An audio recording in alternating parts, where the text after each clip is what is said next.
arahan-arahan atau pelajaran-pelajaran dari Ustazah Ananda Syarifah Rufaidah Shihab. Kepadanya kami persilahkan. Bismillahirrahmanirrahim. Assalamualaikum warahmatullahi wabarakatuh.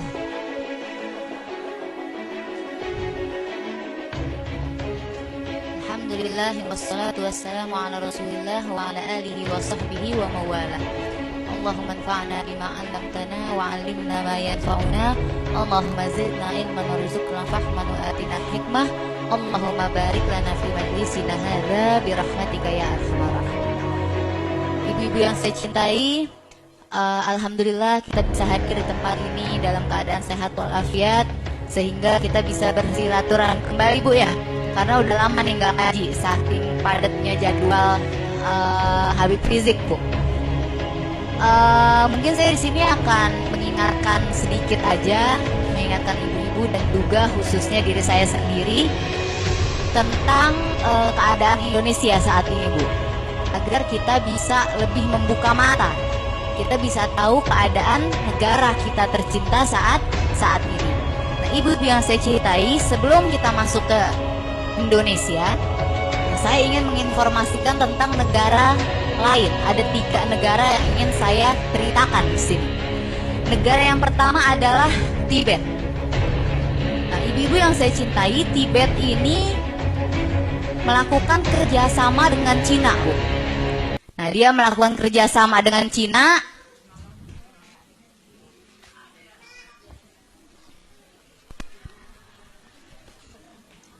Nah, Tibet ini melakukan kerjasama dengan Cina, Bu.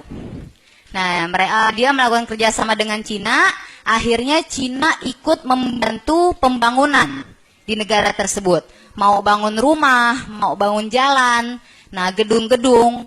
Nah, setelah kerjaan itu selesai, akhirnya pekerja-pekerja tersebut angkat senjata untuk memberontak. Nah, jadi di sini sebagaimana yang kita lihat di negara kita, Bu, yang kita lihat sekarang udah banyak katanya sih pekerja kasar, Bu, ya, yang masuk ke Indonesia. Tapi Allahu a'lam, karena sebagaimana yang kita lihat di negara tadi, nah pekerja yang tadinya kerja bangun jalan, bangun rumah, ya kan, dari Cina akhirnya bisa angkat senjata. Nauzubillah min zalik. Selanjutnya, negara yang kedua sebagai contoh adalah Angola. Nah, ini juga dikasih utang sama Cina. Pas dikasih utang yang banyak, nah akhirnya diobok-obok juga, Bu, negaranya. Gimana caranya? Nah, parlemennya itu bikin undang-undang yang harus ditandatangani, isinya Islam itu nggak boleh ada di Angola. Nah, jadi masjid-masjid harus ditutup. Kenapa alasannya? Alasannya karena Islam tidak sesuai dengan adat istiadat di Angola. Nah, ini adalah contoh kedua. Nah, contoh yang ketiga adalah Zimbabwe, Bu. Nah, Zimbabwe juga dikasih utang yang banyak sama Cina. Akhirnya saking banyaknya nggak bisa bayar, nah ditawarkan, ya udah boleh, utangnya nggak usah bayar, dilunasin semuanya. Akan tetapi dengan syarat mata uang yang ada di Zimbabwe harus dirubah ke mata uang Cina, yaitu yuan. Nah, ini jadi kita mesti mulai hati-hati. Kenapa? Nah, kita balik lagi ke negara kita, negara Kesatuan Republik Indonesia.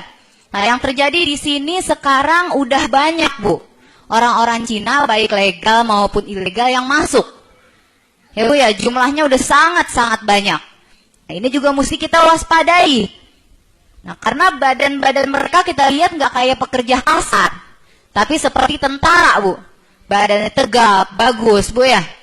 Nah, terus selanjutnya juga pemerintah kita sudah mulai mengingatkan pengusaha untuk berbisnis dalam usaha mereka dengan meninggalkan dolar dan rupiah. Nah, disuruh gantinya ke yuan. Nah, ini udah mulai indikasi-indikasinya, Bu, ya. Nah, saya bicarakan di sini agar kita bisa buka mata, nggak tutup mata dengan hal-hal seperti ini. Jadi kita nggak kaget dan bisa waspada. Selanjutnya juga yang ketiga, ada kepres bahwa orang asing bisa diberikan hak milik untuk rumah, tanah, dan perkebunan. Nah, ini juga sangat-sangat bahaya. Kenapa? Karena orang asing, ya Bu ya, asing atau asing itu duitnya banyak. Jadi kalau dikasih kesempatan untuk memiliki rumah atau yang lain-lainnya, nah kita bisa diusir dari tanah kita sendiri. Nah, selanjutnya juga Bu, yang perlu kita ketahui sampai saat ini, walaupun DPR udah teriak, ulama udah teriak, tapi reklamasi masih jalan, Bu. Jadi diam-diam mereka masih jalan. Nah, sekarang walaupun bangunannya belum ada, itu bakal dibangun apartemen, Bu, itu udah dipanen di luar negeri. Udah di Beijing, udah di Singapura, udah di lain-lain, udah diiklanin, udah dijualin, dan udah laku semuanya. Padahal apartemennya, rumahnya belum ada. Nah, tapi udah laku semua. Jadi yang bakal tinggal di situ siapa, Bu? Kita atau orang asing? Nah, kita atau orang asing? Orang asing. Jadi itu reklamasi bukan buat kita, tapi buat mereka. Nah, sekarang kalau kita hitung-hitung nih, Bu ya, di situ ada 17 pulau, Bu. Nah, 16 dari 17 pulau tersebut, kalau dihitung-hitung ada 800 hektar. Nah, luas apa luas, Bu? Luas apa luas? Luas. Nah, 800 hektar ini kalau dibikin tower tahu, Bu? Gedung. Nah, itu bisa kurang lebih 8.000 tower. Nah, 8.000 tower. Satu towernya kurang lebih 1.000 rumah. Jadi kalau 8.000 tower berapa rumah? 8 juta rumah. 8 juta unit rumah.